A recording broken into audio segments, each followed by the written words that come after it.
Hello and welcome to the Air Mobility Command Museum. Today we're going to tour the museum's Boeing KC-97L Stratofreighter aircraft. One of the three in-flight refuelers we have on display here at the museum. This one, put in service in 1955, originally as a G model, served from 55 all the way up until it retired in 1976, and then later brought here to the museum in 1999.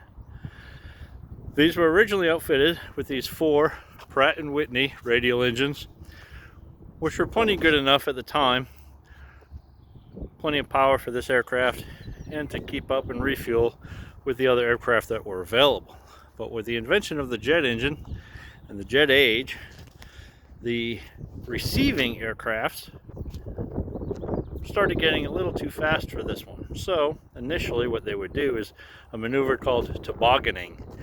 They would actually go up at high altitudes, connect with the receiver, and then as they descended together to give this 97 a little bit more speed, they would refuel the jet airplanes. Well, that didn't last very long.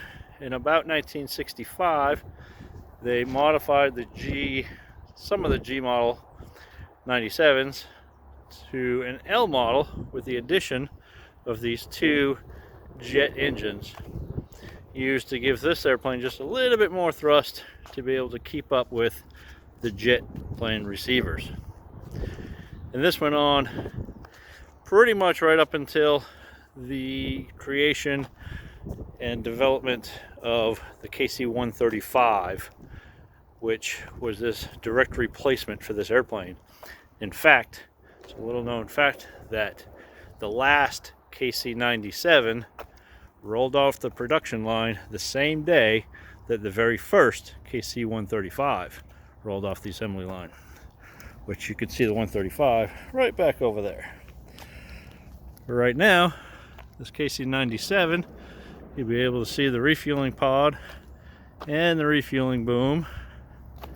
That boom would release from that upper clasp and come down to roughly a 45-degree down angle to refuel a receiver. And this would be operated by the boom operator, which would sit or lay down in this little pod. We'll see that from the inside in just a moment. Let's take a look inside this awesome airplane. Okay, so here we are inside the KC-97, looking into the flight deck. We'll take a quick look in here, but as you'll see, this is still undergoing some restoration work, so please excuse the mess. It will look a lot better here in the near future. Starting off right here on the left hand side, the navigator panel and station. Okay, and then we move up. On the right hand side here, we got the flight engineer station and all of his controls and gauges. And then looking forward to the pilot and co-pilot positions and the center console. And of course the overhead panel. It's kind of hard to see, but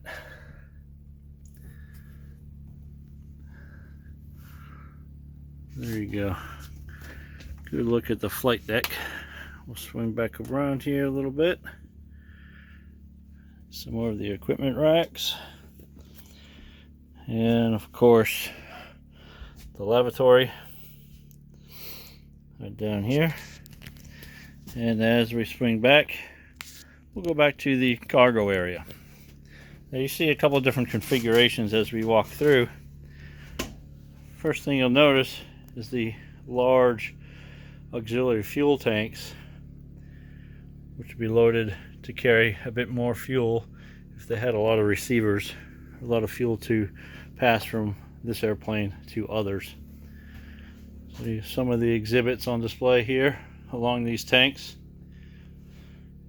I tell you, these pictures just don't do it justice. You really have to come to the museum to appreciate it.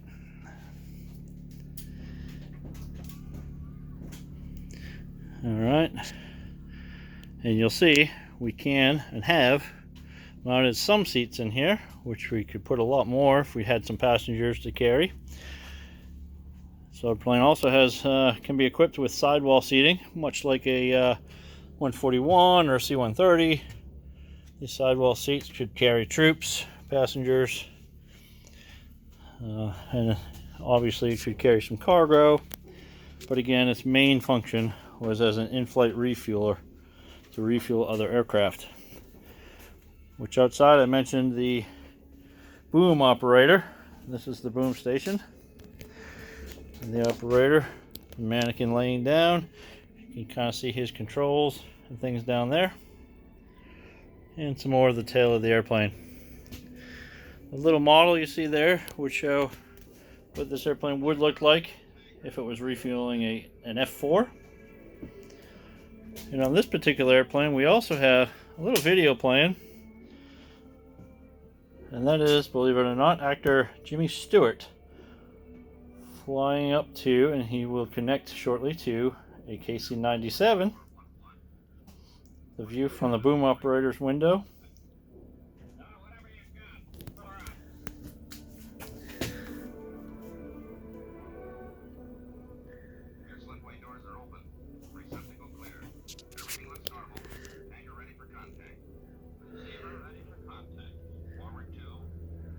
And as you can see, two airplanes in flight making a connection. Once that's a good connection made, they would start transferring fuel from this tanker into the receiving aircraft.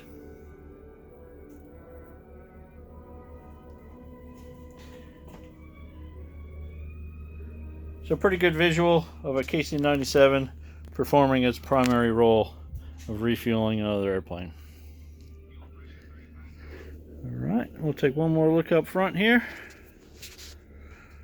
Again with the auxiliary fuel tanks, some seats, some cargo room. And thank you. I hope you enjoyed the tour.